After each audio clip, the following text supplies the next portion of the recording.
ते टाकलेली आहे हा हा हा ती अपटेक करण्याचं काम जीवाणू हे करणार. आणि म्हणजे त्याचा रिझल्ट मला आलेला आहे. म्हणजे NPK चे जीवाणू आपले जे नेटसपचे तुम्ही वापरले हो, ते खत टाकल्यानंतर वापरले. ते खतं टाकल्यानंतर वापरले. केमिकल जे काय खतं टाकले आम्ही हा हा त्याचं अपडेट करण्यासाठी जीवाणू ही गरजेचंच आहे. हा त्यासाठी आणि- NPK वापरलं तुम्ही. आणि दुसरी गोष्ट नेटसपच्या जे काय स्टीम रिच शेत NPK चे काय रिझल्ट आहेत हम्म. त्याच्यामध्ये जीवाणूचे कंटेंट खूप जास्त आहे.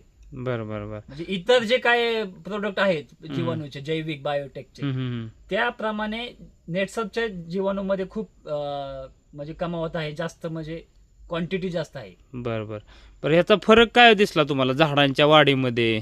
झाडांच्या वाढीमध्ये लेंथ वाढली, हा हा लेंथ वाढली, थोडीशी साईज वाढली. म्हणजे दुसरी गोष्ट, केळीची बुंदा- साईज वाढली. बुंदा बुंदा हा जास्त- बुंदा आपण बघतोय बुंदा 32 ते 36 इंचाचा झाला.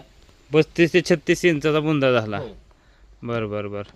आणि केळीमध्ये आता घडामध्ये केळी एकसारखी वेली का पुढं मागं वेल्या? नाही नाही, एकसारखी वेली. जेव्हा घड बाहेर पडले, जेव्हा मला घड बाहेर पडताना दिसले त्याच्यानंतर मी जीवाणूचं परत डोसेस चालू केले बरं. आणि त्यावर पाऊस पडला आणि ते अपडेट झाल्यामुळे एक 15 दिवसात टोटल वेन झाली. म्हणजे 15 दिवसात एकसारखी वेल एकसारखी झाली. वेन झाली 15 दिवसाच्या फरकात. त्याच्यामुळे फायदा काय होतो आपल्याला? फायदा असा होतो की आपण जे काही